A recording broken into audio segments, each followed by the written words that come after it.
All right then. Good morning, everyone. Good morning.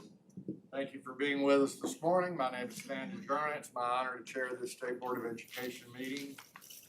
This is the committee of the whole meeting for June 2025. I see we have some guests in the room, and if you signed in, I have your name, but if you slipped in after the sign-in sheet was removed, please stand and introduce yourself.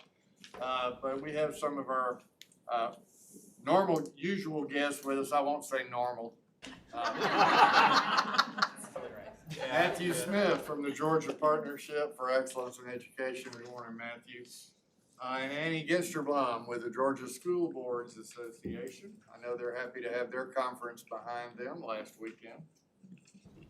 Josh Stevens from the Professional Association of Georgia Educators. Good morning, Josh. We also have a couple of very special guests, Ginger Allman and Velvet Scoggins from Southwest Georgia STEM. Good morning, welcome.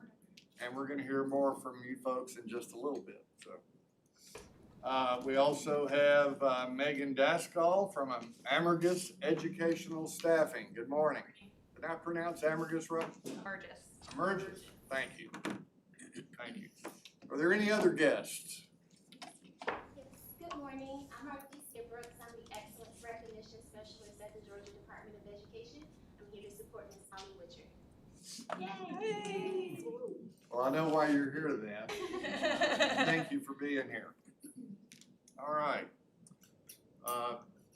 Ladies and gentlemen, I think I want to make sure I know who we have with us online this morning. I see Mr. Griffin, Mr. Benton, and Mr. Ellis have joined us online. I know Mr. Yep, Downey. good morning. Good morning, everyone. Good morning.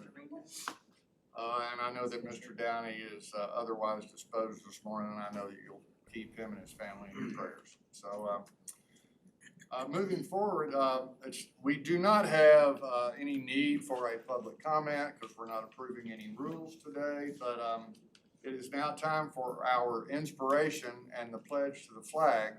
And this month, as I said yesterday, it's a little bittersweet for us in June when we meet because that means we're saying goodbye to our reigning state teacher of the year.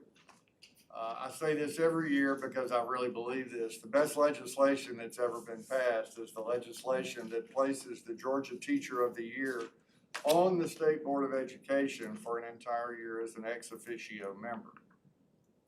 Although she doesn't have a individual vote on our decision making, it would be naive and remiss of me to say that she hasn't had an impact on every decision we've made, because every time we have to make a decision that affects teachers or the students they work with, we have to look Holly in the eye before we do that. And she's represented Georgia teachers so well. And so I asked her, since this is her last official board meeting, I hope not the last time we'll see her, if she would bring our inspiration. Holly, I'll turn the podium over to you. Thank you so much. Well, good morning. Morning. Thank you all so much for allowing me the opportunity to share with you today. So I thought long and hard about what I wanted to bring to you all this morning. And first, I thought about sharing some of the stories of my students and the profound impact that the different opportunities that public school has offered them, has brought to them. And then I thought about the thousands of teachers that I have collected stories from this year. And I thought, how am I going to get it all done in a short meeting in the morning? So I decided finally that I wanted to marry the two options and share a little of each, because this past year has given me a truly unique vantage point where I've had an opportunity that very few are afforded. I have had the opportunity to listen to teachers all across the state, and I've heard their struggles, and I've celebrated their successes with them. I've met students whose lives have been profoundly impacted by the opportunities that have been afforded them. And I can tell you, having witnessed everything that I have seen this year, that I am walking back into my classroom in August more proud than ever to be a Georgia educator. So this morning, I want to invite you to just walk along with me for just 3 minutes And I want you to see the faces that I've had the opportunity to see this year. Every face that you're about to see is unique. Every teacher, every student, and every administrator has a different story. They come to our schools with very diverse backgrounds, and we take them in with open arms. So I'm going to show this to you, and then I'll make a few closing statements.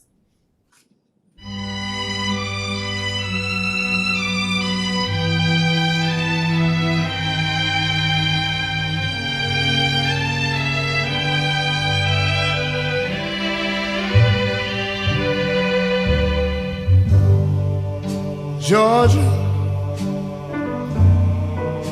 Georgia, the whole day through, just an old sweet song keeps Georgia on my mind. Georgia on my mind. I said, Georgia, Georgia, a song of you comes as sweet and clear as moonlight through the pines.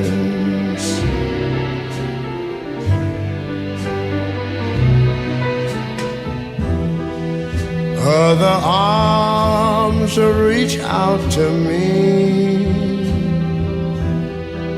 other eyes smile tenderly.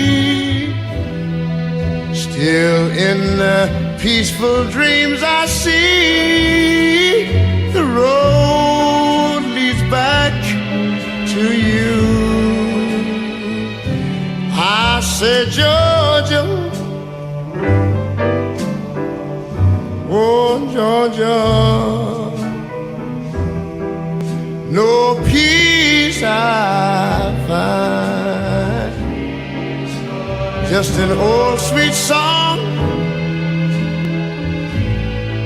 keeps Georgia on my mind. Georgia on my mind.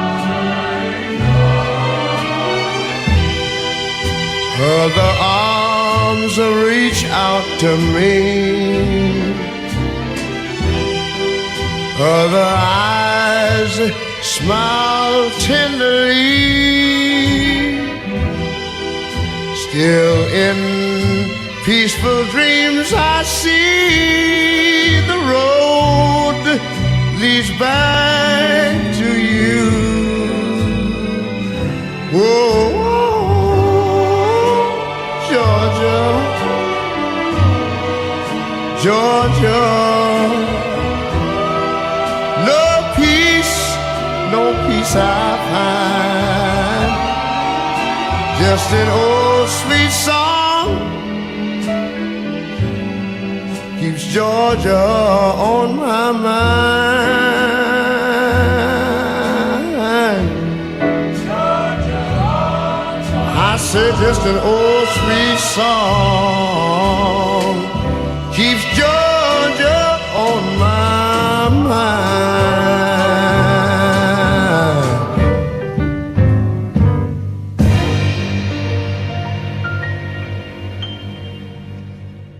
Georgia.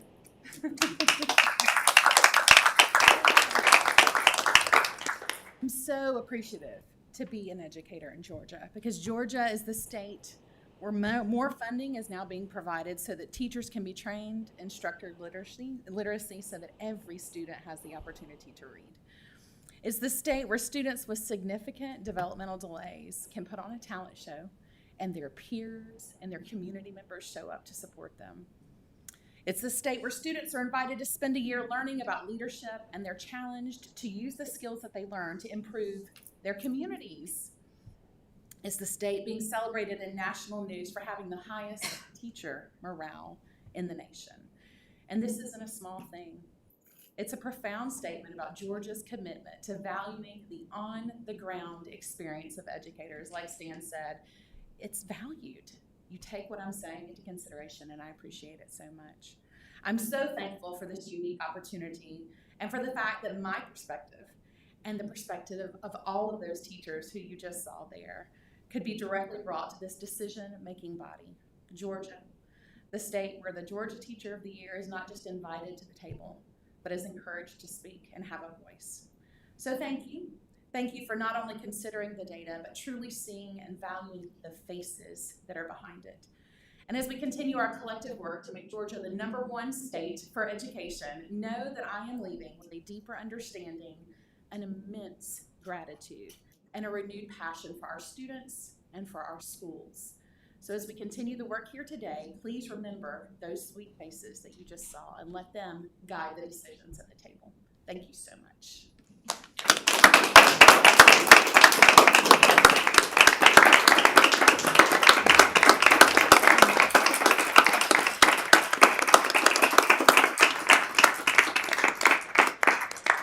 Would you mind leading us in the pledge to the flag?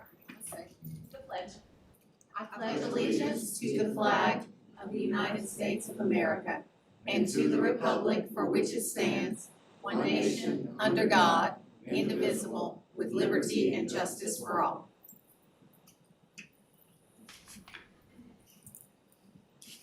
Thank you, Holly. We wish you nothing but the best, and I really do hope that you won't be a stranger, that you'll come back and see us.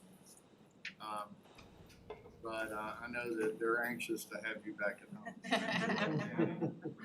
And they've been a long year for them, I'm sure. I know that. But thank you for everything.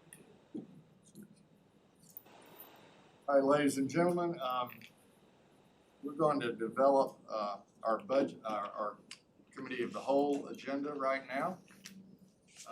As I call on the chairs of the committees, if you will tell me what items from your committee are going to be added to the consent agenda and which shall be pulled for a separate vote. I'll start with the budget committee, and I know that Mr. Benton and Mr. Ellis are joining us online. But since this is a fairly straightforward one, would you gentlemen mind if I ask Ms. Petty to make the motion of recommend what goes on the consent agenda since she handled the meeting yesterday?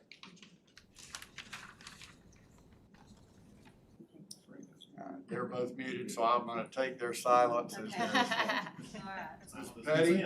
There you go. The budget committee met yesterday, and items 1 through 22 will be moved to the consent agenda. So that's every item on the Every budget item, committee yes. agenda. All right, items 1 through 22. All right, the rules committee, Mr. Valadares. Thank you, Mr. Chairman. There are only 2 items for the Rules Committee, both of which will be moved to the consent agenda. Outstanding. Thank you, Mr. Valadares. Items 1 and 2 will be moved to the consent agenda. Ms. Zoller, District Yes. Flexibility and Charters. Yes, the District's Flexibility and Charter Schools Committee met yesterday, and of the items on the agenda, 1 through 6 will be moved to the consent agenda, and items 7, 8, and 9 will be pulled for separate votes.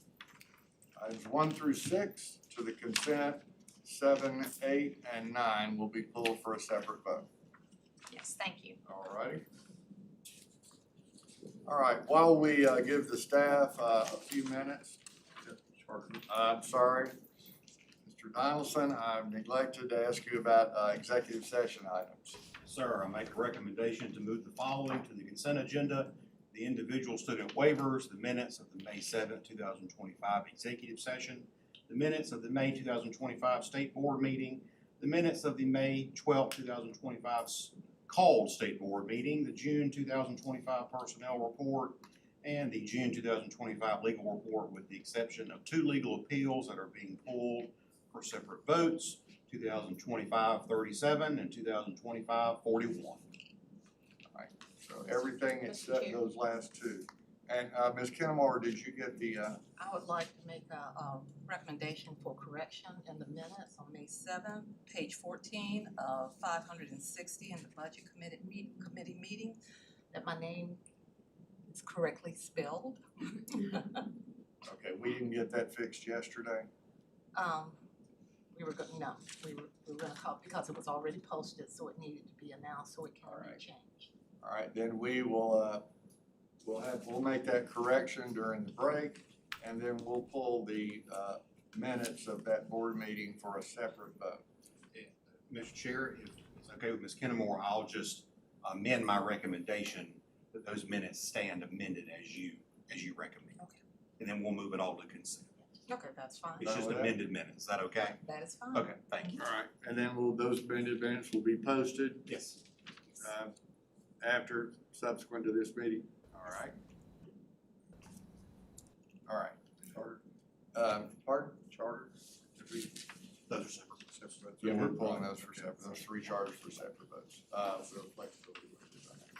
All right, so during this break, I'm gonna turn this over to Superintendent Woods. I know you have a couple of, a presentation and another, well, actually a couple of presentations, one by staff and one for some guests. Okay, we'd like Dr. Allison Timberlake, come on down. Dr. Timberlake will be giving us an overview of CCRPI and graduation calculations. So, Allison, the floor is yours. Good morning. Everywhere I go, I have the opportunity to hear such wonderful, inspirational speeches that just tug at the heartstrings, and then I get to follow that up and talk about testing or accountability. It brings it crashing back down. So I'm really starting to develop a complex about this. But thank you, Superintendent Woods, Mr. Chair, and the board for giving me the opportunity to speak with you this morning. My name is Allison Timberlake. For those of you I haven't met, I'm the Deputy Superintendent for Assessment and Accountability Department. I've been at the department for a little over 14 years now, and it's my absolute privilege to work with a fantastic team of assessment and accountability specialists to oversee our state assessment and accountability programs. And it's my pleasure this morning to give you a brief overview of our state accountability system, the College and Career Ready Performance Index, or CCRPI. So CCRPI is our annual tool for measuring how well our schools, our districts, and the state are preparing students for the next educational level. We developed CCRPI to ensure that it was meeting the requirements in both federal and state law. Unlike some states, we're fortunate to have just one accountability system that's able to fulfill both. I do know some states have to run parallel systems to meet both requirements, so we're lucky here in Georgia. CCRPI we build the reports by grade band, so we have reports for elementary schools, middle schools, and high schools. There are 5 main components. Each component is reported on a 100-point scale. Similarly, each indicator within each component is reported on that 100-point scale. And as you can see here, those components include content mastery, progress, closing gaps, readiness, and for high schools, graduation rate. Our first component is content mastery, and this is essentially achievement. Content mastery measures whether students are achieving at the level necessary to be prepared for the next grade, college, or career. Here, we don't just report straight proficiency rates, so this is not just the percent of students at or above proficient. Instead, we weight the achievement scores based on students' level of achievement. So beginning learners earn 0 points, developing learners earn half a point, proficient learners earn 1 point, and distinguished learners earn 1.5 points. That allows us to provide a more nuanced picture of achievement. It also incentivizes schools to help move every single student to the next level, whether that's moving a beginning learner to developing or even a proficient learner to distinguished. We have content mastery indicators for English language arts, math, science, and social studies for middle and high school. If content mastery is about achievement, then our next component, progress, is about growth. Progress measures how much growth students demonstrate from one school year to the next. As with achievement, we weight progress scores based on level of growth, and we have indicators for English language arts and mathematics, as well as progress towards English language proficiency for our English learners. So with our first 2 components, we have achievement and growth. Our third component, closing gaps, is about subgroup improvement. Closing gaps sets the expectation that all students and student groups make annual improvements in achievement rates or maintain high levels of achievement. We set individual annual improvement targets for every subgroup at every school in the state. Those improvement targets are defined as 3% of the gap between their current level of achievement and 90%. And then we report flags to indicate the extent to which all of our subgroups meet those annual improvement targets. And then once they get to an achievement rate of 90%, their target is just to stay above that 90%. And so we have closing gaps, again, for the same core content areas we have for our other components. So you may have noticed that our first three components are entirely based on test scores, but our fourth component is just as important, and that's readiness. Readiness is where we look at those other measures of the opportunities that students have to be prepared for the next level.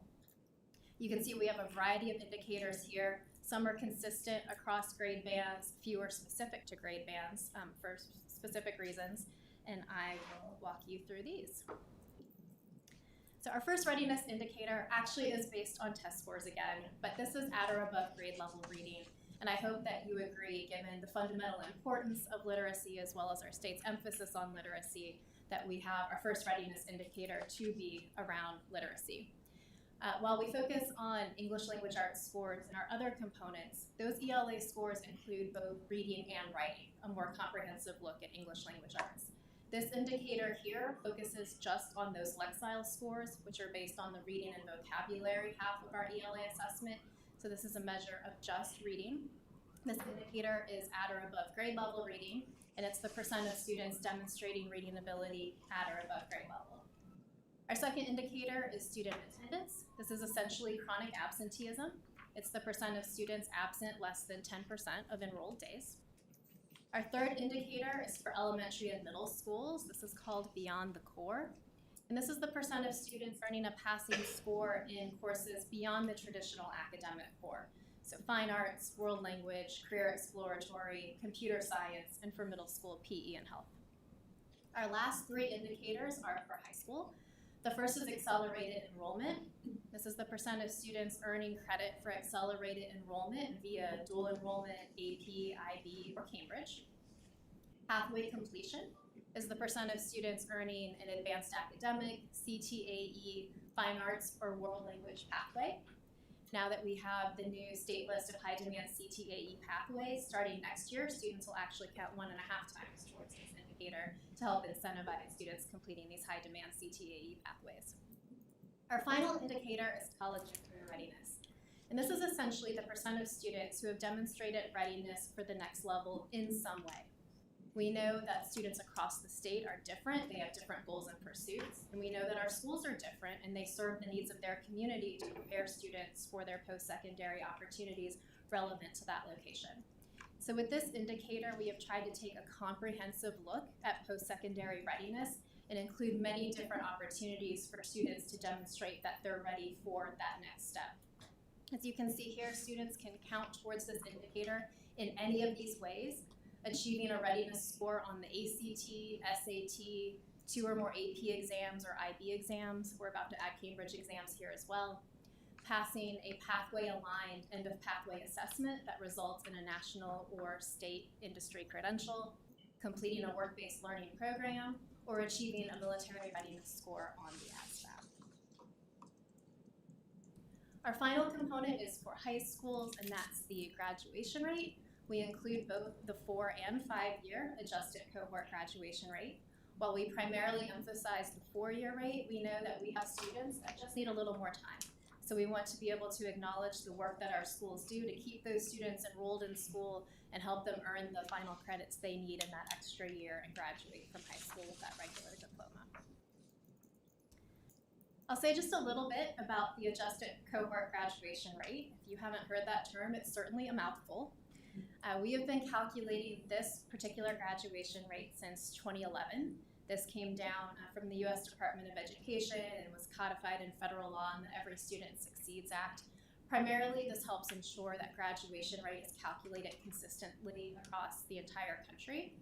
But in particular, what this version of the graduation rate does is it essentially requires that we keep track of every individual student.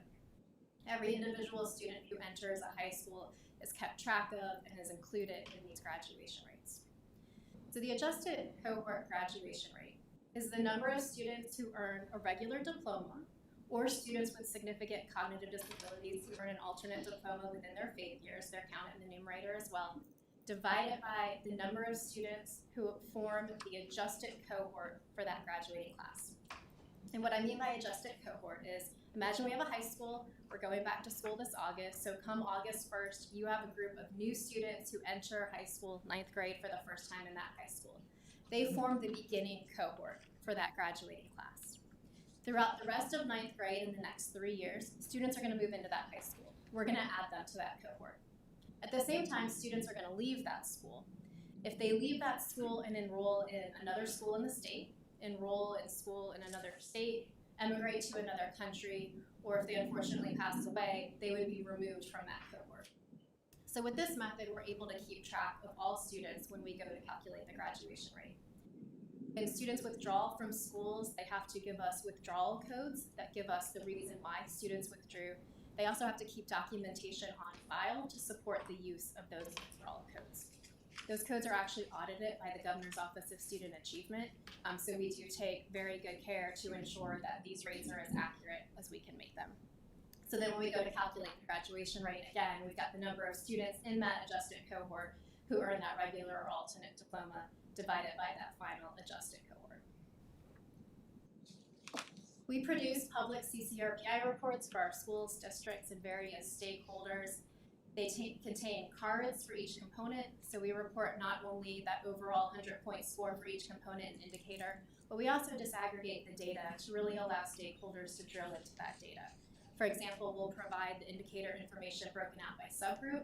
We'll also provide kind of those subcomponents. We talked about that college and career readiness indicator that has all those different methods students could demonstrate readiness. So for every school, we'll tell them not just the percent of students that demonstrated readiness in some way, but we'll break that out so they can see how many of those students earned that through the SAT, through the ACT, through the industry credential, the military readiness. So they'll be able to see where their students are meeting those different readiness benchmarks. And then the Governor's Office of Student Achievement, as you may know, calculates and goes a single score, which we provide on our reports as well. We very intentionally try to design CCRPI to recognize and encourage progress. Hopefully you could see throughout these indicators that we've tried to align CCRPI with other state initiatives. It's aligned with the state literacy metric, the high demand career pathways. We've also intentionally recognized the progress of students with significant cognitive disabilities. They are included throughout every indicator in the system. We try to encourage stakeholders to celebrate strengths and identify opportunities for improvement at their school.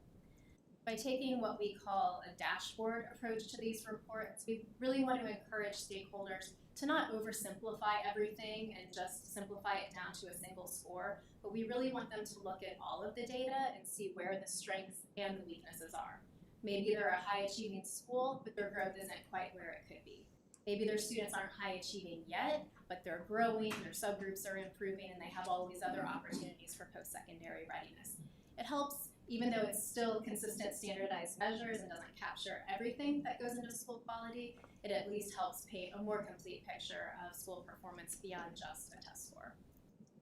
We try to acknowledge schools that are expanding opportunities for students. We can see that through those other indicators like beyond the core and pathways and college and career readiness.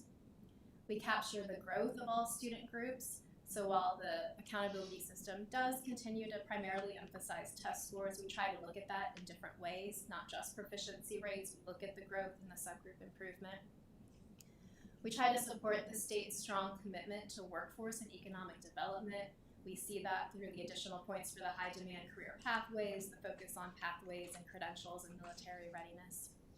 And then finally, we do have to identify schools for federal support based on the results of this index. But with Dr. Stephanie Johnson and her fantastic team, they provide stable and sustained support for those federally identified schools and recognize their progress during their time of support. And I will end with just one piece of data to wrap up this morning, and that's Georgia's rising graduation rate.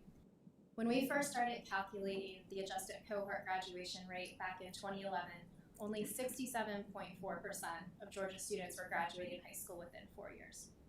Since that time, the tremendous efforts at the policy level, the great work our schools and districts are doing to provide different opportunities for students, and of course the work of our students themselves to identify their pathways, their goals, and strive to meet those.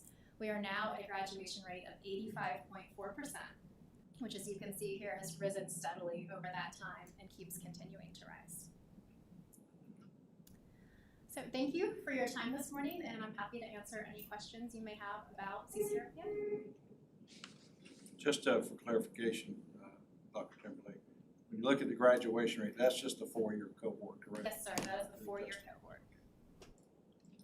That graduation rate you just said, and I'm making the same point the superintendent is, that's the 4-year Yes. graduation rate, not the adjusted cohort rate. Could you please send all board members a copy of that slide deck that you just showed us? Yes, ma'am. Okay, thank you. Ms. Zoller, do you have Oh, a no, question? I'm or you just thinking, no, no question. I'm just sitting here. Dr. Timberlake, you mentioned in pathway completion earlier when you were describing those different calculations about the high demand career initiatives, and you said when the state comes up with that list, who are you referencing there? Is the department going to be involved in that at all? Is that GOSA? Who's coming up with that high demand career initiative? I will put Dr. Wall, I know you're involved with that work, if you don't mind. We've worked with Carl Vinson Institute to take the high demand career list and align that to our pathways, cross-reference that to our pathways, and use that to determine which of those pathways are considered high demand pathways. So y'all are involved in that? Yes. It's still, you're still in the middle of that process? We already published the statewide list, and we will be releasing the regional list at our conference on Monday. Okay. I just wanted to make sure everybody hears what's happening here. There is a state list, but there's also room for regional high demand career initiatives, correct? Yes. Yes. Great. Yes. Great. All this will be on the DOE website. Is this high demand list, can it? The high demand list is actually on the technical college website. Oh, okay. We've got, the high demand pathway is ours. And we derive that, from that list. We have it on Inspire under, Career Tech. I'm not sure if it's on the regular website someplace or not, we can check on that. Okay. We'll make sure y'all know where it is. Okay, great. Thank you. I'd love to see that. Thank you. And I'll brag on Dr. Wall's team. Now, again, you're looking at that graduation rate. Okay, when we talk about CTA pathway completers, 97.8%.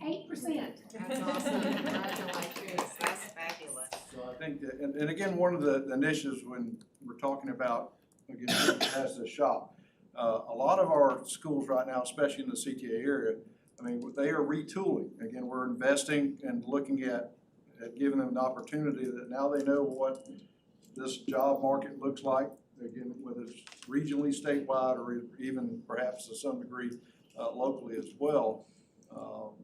We appreciate the governor and everyone helping to invest, in retooling and giving these, our CTA programs an opportunity to say, hey, we're going to align with what is going on in the state. So, I think we'll further, strengthen that output as we later on. But also, we've got some great things coming on when we're looking at our new CTA Plus classes, which our kids are getting dual credit. So they're getting at how and the why. So right now, Barbara, tell us a little about CTA Plus.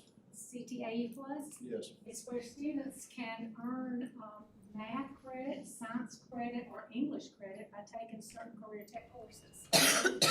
We're going to have 2 big announcements at Gale that y'all hear about. It's going to be expanding in some other areas. It's very exciting work. Be sure to listen after. Great. That's a bonus for today's presentation. You threw that in there, extra bit, right? Dr. Timberlake, any other questions for Dr. Timberlake before we let her go? Dr. Timberlake is, by the way, there are jobs in this department that are very, very important, but they kind of work behind the scenes, and I sometimes I think she prefers it that way, but when it's time for test scores and graduation rates and CCRPI, I think the spotlight's on her office, but I want you to know Dr. Timberlake's very highly regarded nationally. I did some work in this area once upon a time, and when you start talking to people in other states and at the national level, they all think the world of the work she does and the credibility she brings to our work here. So I just want to thank you for that, Dr. Timberlake. Just don't go anywhere, okay? Thank you for the presentation.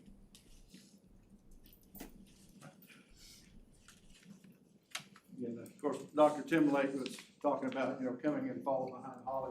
We're trying to make CCRPI and testing and accountability the new sexy department. So we'll do some marketing with that and put some polish on that. But today, again, as we continue on to the last part of the presentation, last month, we brought in multiple schools again from our state commission, state charter commission, to recognize the growth that they have done with the banners. I know most, if not all of you, have been with some of the banner presentations this year. But we had one school that couldn't make it, so we did not want to, let them have their moment and shine and just celebrate what they have done.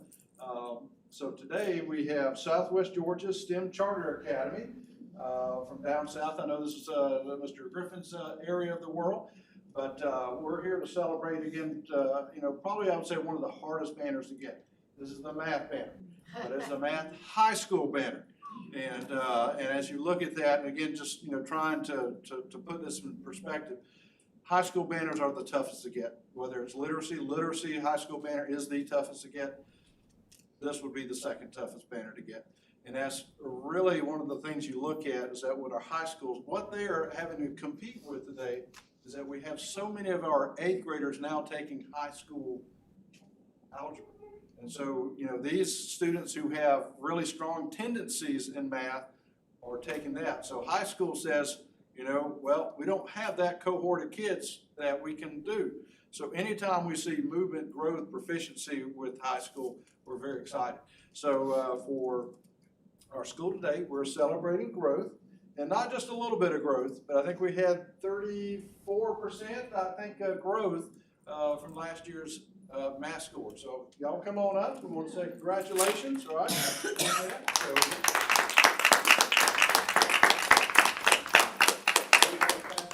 Chairman, if you'd like to come on down. Mr. Griffin's here today. Virtually. Celebrating virtually.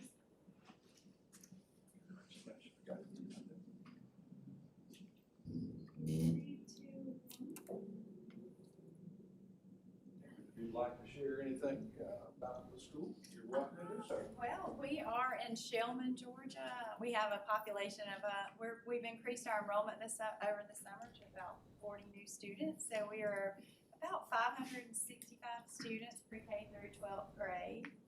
But we care deeply about them, and I think that we can contribute this to one of our new additions for math, Christy Busby, our teacher. She's really come in, she's taken over with the high school, so we're appreciative of her, and she couldn't be with us today. But it's all about our teachers and our kids working hard, so we appreciate the acknowledgement today. Thank you. Congratulations. Mr. Chair, this concludes the superintendent's report. Thanks, Superintendent Woods, for both of those timely and board members. Between now and October, we're going to spend a lot of time looking at data. It's coming in this summer. We'll get some results in August and September, and at our retreat in October, we're going to spend a lot of time looking at things like CCRPI, things like to kind of dive down into it a little bit, find out how this is calculated, how we're doing, not just district by district, but also as a state. So it's going to be in the center of our focus for the next 6 months for sure. For my part of the report, I want to give you a very brief update, and then I'm going to turn it back over to Ms. Witcher and let her give some final thoughts. As all of you know, one of my jobs that I find great satisfaction in, but because of the role that it plays in what we're doing here in Georgia, is I'm on the executive committee for the Georgia Council on Literacy. That is, it's been a very busy year, and I just want to bring this brief report to you because a lot of things happened at the end of the legislative session that have resulted in some additional funding that's going to end up in districts, primarily at RESA level. We have added more literacy coaches that will be operating out of the RESAs around this state to support the structured literacy work that's going on. And that appropriation came through as part of the budget and was signed when the budget was signed for FY26. Now, it still doesn't get us to where we really want to be, which is having a literacy coach in every school, but we are getting closer. In my conversations with DOE staff who lead this work, Amy Denty and April Aldridge, Jennifer Lindstrom, and the rest of the team that is working alongside the staff at the Literacy Council, Sarah Richards, who is the literacy coach over at the Governor's Office of Student Achievement. We are increasing the number of coaches that are going to support the work of integrating structured literacy into the classroom. And that is, I call it leveling up, as we level up so that this, I think you're going to see some early positive results, but I think we're just beginning to see the literacy indicators for our state really take off over the next year. So toward that end, the budget also calls for the addition of a literacy coach coordinator, because we have coaches that work out of the Department of Education with our CSI schools, Nick Philman. We also have literacy coaches that are working out of RESAs, and there are some that have been in local districts for more than a few years whose job descriptions may have changed a little bit, but they're still very involved in the instructional coaching that's going on. That number is approaching 3,000 if you add all of those together, but it still doesn't give us the one-to-one ratio that we hope eventually to achieve. But I'll have a call tomorrow with the executive committee of the Literacy Council, and it's my expectation that we'll hear a recommendation to employ a literacy coach coordinator that will primarily coordinate the communications, the evaluation rubric that's being developed for literacy coaches around the state, so that we can achieve a much more equitable dispersion of our literacy coaches, and also get everybody to the same credentialing and training level, so that the expertise that they're providing to teachers in the classroom is very consistent across the state. You'll hear more about this at the July board meeting, so those people will be in place. But I don't want to gloss over the fact that there's a lot of work that's going on out of this department that is training teachers in structured literacy and doing a lot of coordination with that. And although they're not here today, Dr. Aldridge and Ms. Denty and Dr. Lindstrom are really, I don't know what their expense reports look like from month to month, because they're on the road all the time, it seems like. But they're doing a tremendous job of assisting in this leveling up of the structured literacy competency that we need to have in our classroom. We're also getting near, as we get to the end of June, we're getting near to the end of the development of the Georgia Literacy Plan, which is basically a strategic plan for literacy in this state. Our role in the development of that plan, and it will be to approve some of the indicators and some of the metrics that they have developed and arrived at. because all of that's gonna be linked to the accountability that we're looking for in literacy indicators, and a way to have a public-facing dashboard that anybody, citizens, parents, stakeholders can look at to see how literacy indicators are moving and how they're trending in district and schools.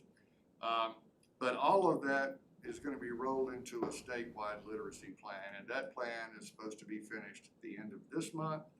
And so we'll be seeing a recommendation and possibly a presentation from the folks who have been working on that plan at some point this fall, as our role comes to kind of take a look at that and kind of not approve it necessarily on every level, but approve some of the indicators that are linked to the things that we're already monitoring here at the department.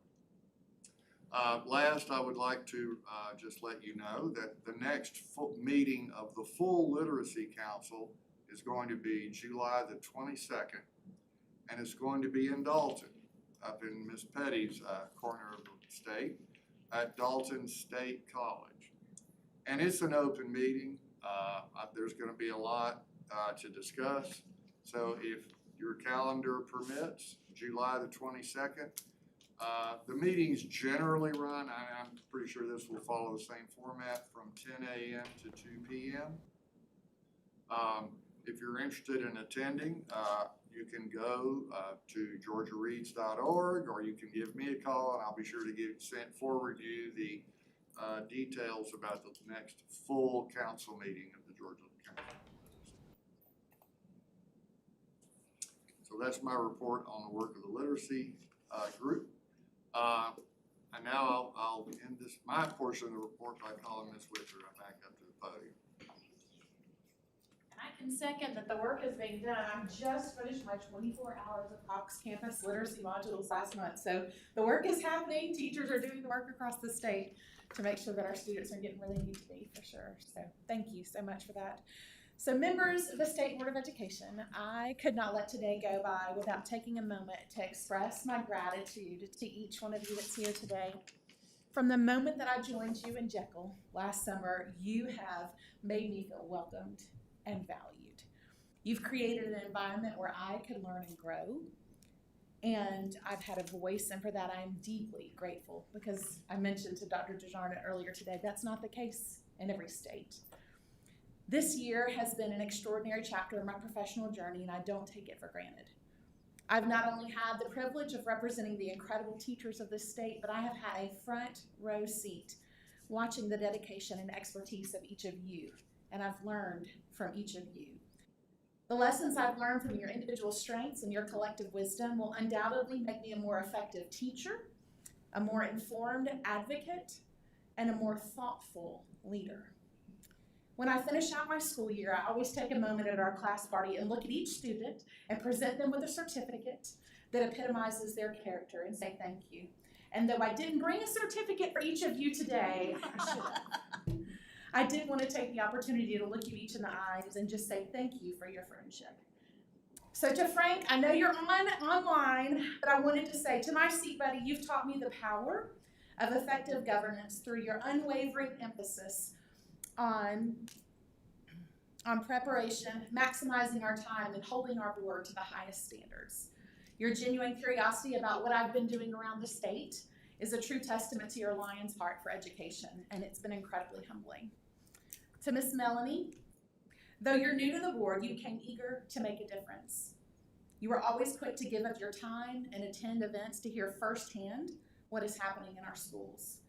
Your dedication to understanding the diverse student needs, combined with your focus on accurate information, has reminded me how much we learn when we show up and ask questions. To Christy, you are a natural leader who keenly feels the weight of responsibility in guiding our schools. I deeply admire how you thoughtfully provide insightful, positive feedback, always looking for unique situations to problems, which will continue to serve the board exceptionally well. To Jason, I know he's not online, but I'm going to read it out. Our hospitality and social director, he's taught me the importance of intentional connections and finding commonality. His infectious enthusiasm for our board's camaraderie will always remind me that for a brief time in my life, I had the privilege of being part of the best dadgum state board in the nation, as he always says. To Matt, your unwavering preparedness and commitment to growth are truly admirable. You always arrive ready to engage and lead more effectively. You've shown me that continuous professional growth directly and positively impacts our students. To Superintendent Woods, there are not enough words to express how thankful I am for your leadership. In a conversation we had earlier this year, you spoke the words, just because you can do something doesn't mean you always should. And that advice has really stuck with me and has provided some clarity about my next steps in education. You never shy away about sharing what you believe, and you always remind us that every decision we make is for the students. I've learned from you the importance of godly discernment in decision-making. To Stan, our fearless leader, your gracious and effective leadership is evident in how you not only guide our work, but also connect with everyone. You've reminded me that true leadership means not just listening, but truly hearing and addressing the underlying concerns. It's a responsibility that you've instilled in me through your actions and belief in the value of the role of the State Teacher of the Year to serve on this board. As you're always saying, it's one of the best pieces of legislation, and I remember that.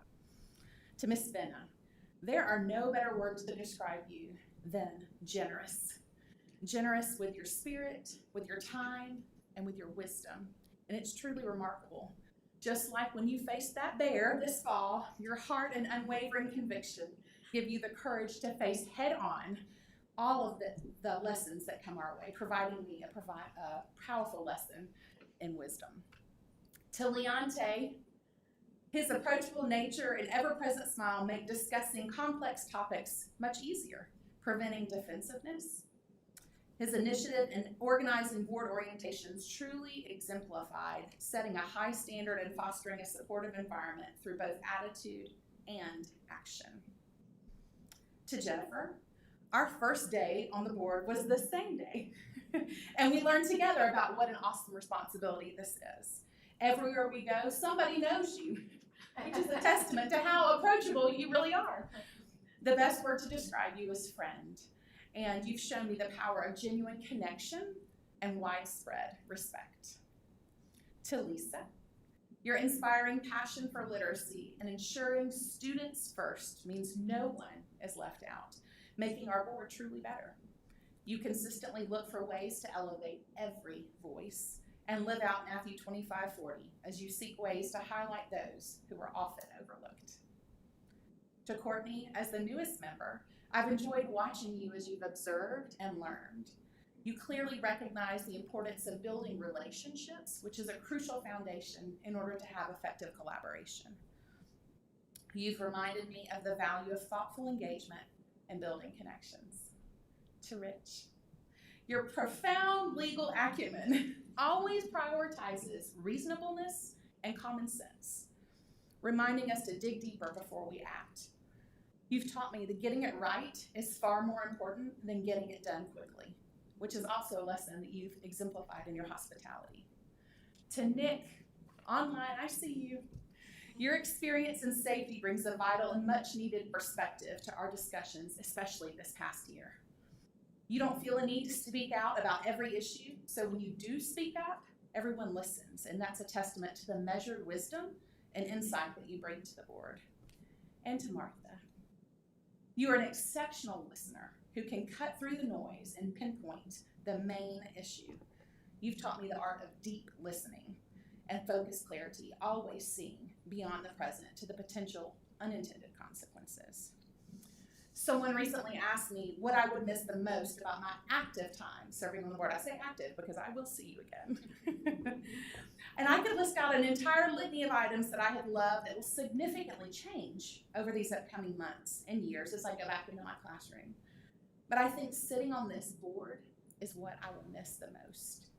So thank you again for welcoming me to this table, but for always listening and lending valuable expertise, or lending value to my experiences. I'm going to sign off the same way I sign off every speech that I give. I want to thank you for your service. Don't quit. Keep at it. You matter. Thank you so much.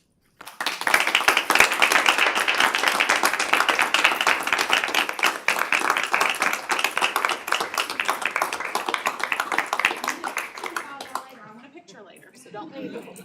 Absolutely. Holly, well, it's hard to make this group speechless, but I think you've done it. Thank you so much for those very well thought out words and for your perceptions. I think you nailed everybody. You've also found out what our kryptonite really is in some instances, because you've really gotten to know us this year. And we're gonna miss you. We're gonna miss you.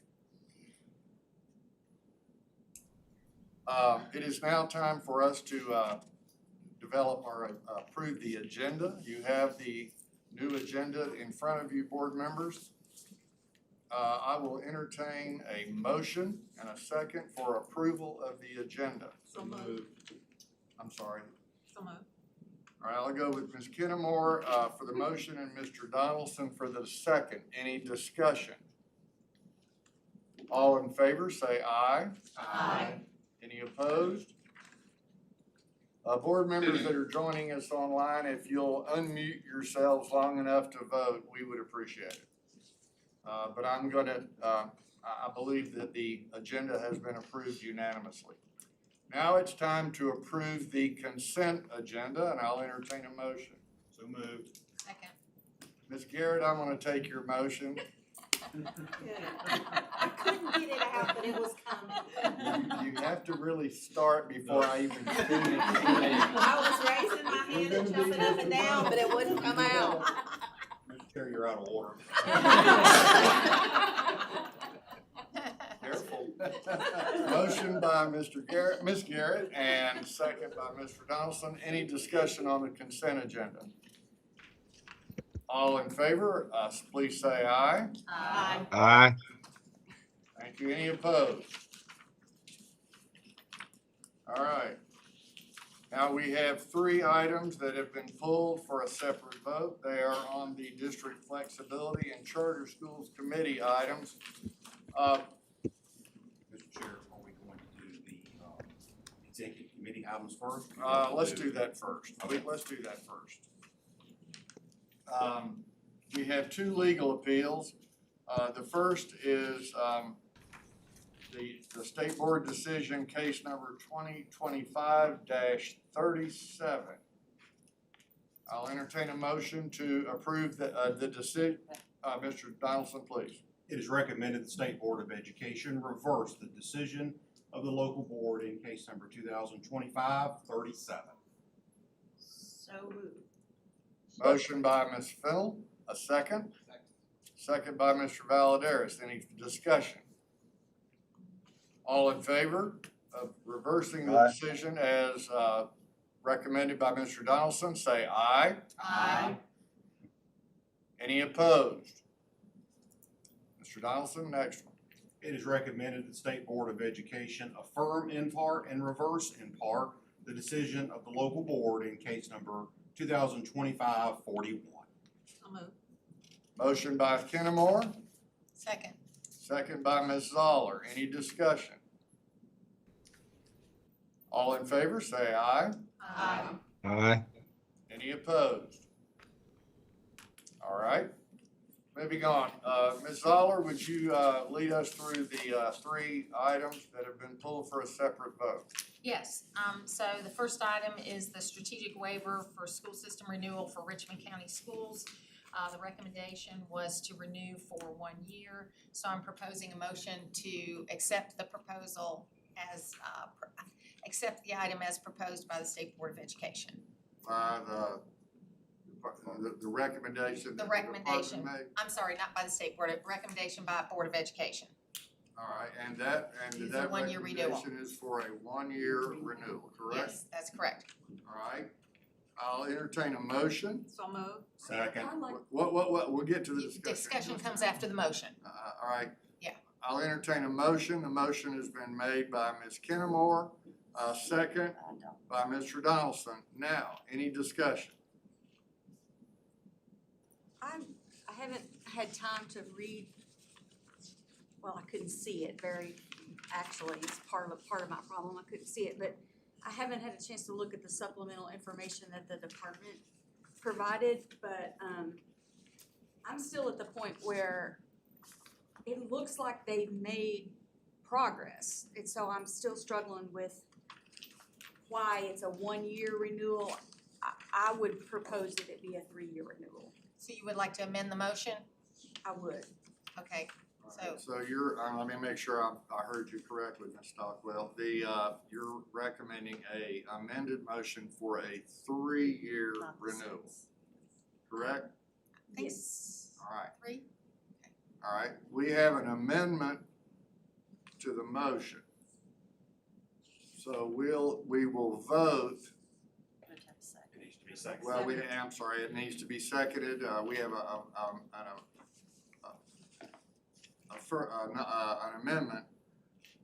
We need a second on that amendment.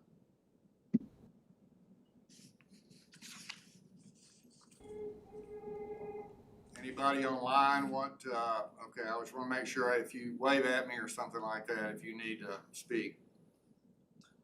All right, hearing no second, I'm gonna say that the amendment fails for lack of a second. So we will go back to the original motion, which is to approve the waiver, the strategic waiver school system renewal for Richmond County for a 1-year renewal. I'll entertain a motion. There has been a second. Any further discussion? All in favor of approving the renewal as presented, please say aye. Aye. Any opposed? All right, hearing no opposition, the motion carries. Next, Ms. Aller. Okay, the second is a strategic waiver for the school system renewal for Bibb County Schools. It has been recommended for a 1-year renewal. I'll entertain a motion. So moved. Second. Motion by Donaldson, second by Fennel. Any discussion?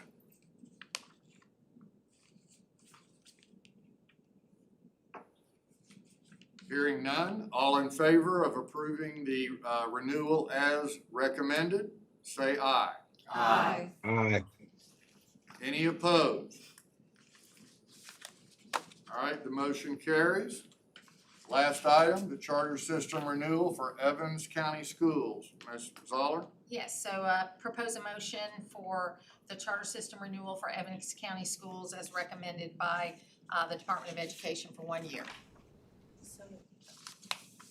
We have a motion by Ms. Dove to approve this as recommended. I'll hear a second.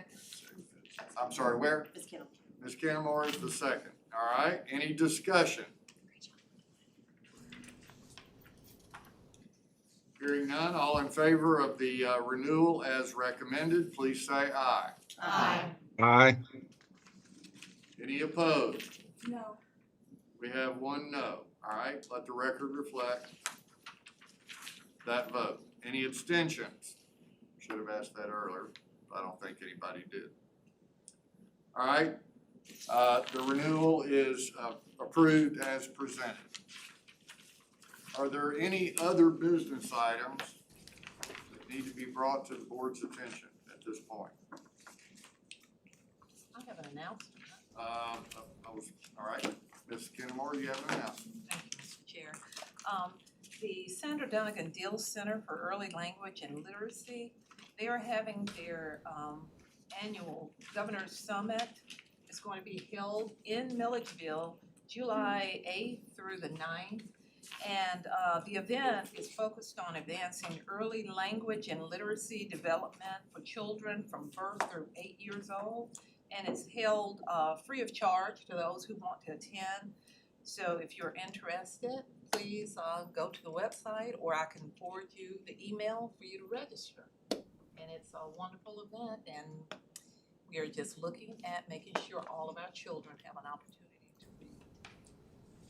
I think all of you know the Deal Center is a very active partner with the Literacy Council work. And Ms. Kenmore, you're on the board of the Deal Center, are you not? Thank you for doing that. So that's July 8th and 9th in Milledgeville at Georgia College and State University. All right. Any other items for information for the good of the order? I just have one. I do want to say thank you to Holly, you know, for the easiness that she has been to work with. Again, her Christian heart definitely has shown off, and that was from day one when I got to see her, and I appreciate just the level of integrity that you bring. Because, you know, what we look at is that with any of our teachers of the year, the reputation, not just of one person, but the entire teacher organization and group in the state walks and talks with that individual. And Holly's done an amazing job with that, so I want to just say thank you again for that. You know, because I'll just conclude with this. I want you to think about who is your favorite teacher. Okay?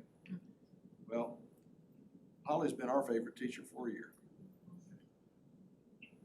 And I think the challenge, as I shared with the leadership staff the other day, you know, who do we want to be in front of our kids? And I think probably most of you here have had, you know, children in school. We want the very best. And that is our mission here, is that I wish we could say we had Holly in front of every single kid in the state. So thank you. I want to just add to that when you said, who's your favorite teacher? Because I think a lot of you know that I came from a background where my parents were not very well educated, did not have a lot of formal education, but they wanted that for us. And I'm right now going through a process where I'm writing down a lot of my stories because my kids and grandkids have asked me to do that. And it has reminded me of a lot of the teachers that I had, you know, in my lifetime. And, you know, and I've been writing lately about Mrs. Bird in 3rd grade and Mr. Youngblood in 5th grade. But it is so true that those special teachers that you remember them throughout your life. So again, thank you for what you've done here. But every teacher is a special teacher to some child. And you never know when you take that extra time with a child to maybe say to their parent, you know, she's got some opportunity to do better. She could be in the advanced classes. And that's what a teacher did for me in my 3rd grade year. And so it's so important what you said, because, you know, it changes a direction of people for many generations. So thank you.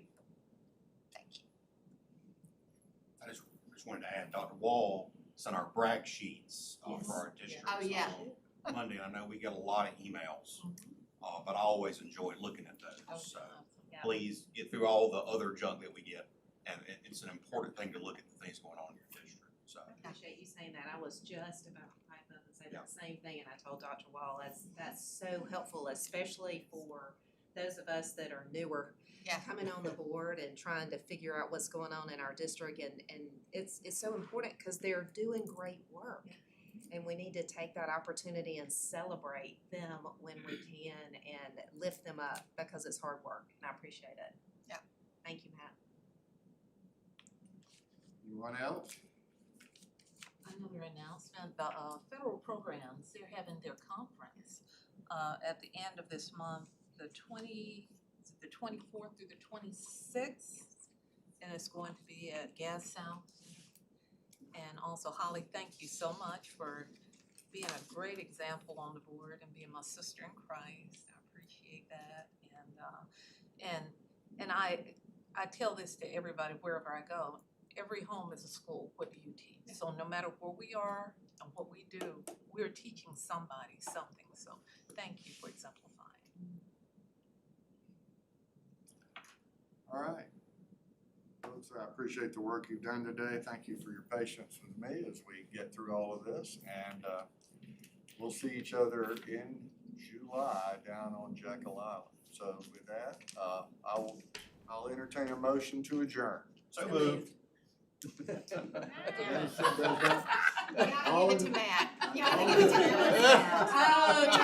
Ty goes to the winner. All in favor, say aye. Aye. Opposed? We are adjourned. I want a picture.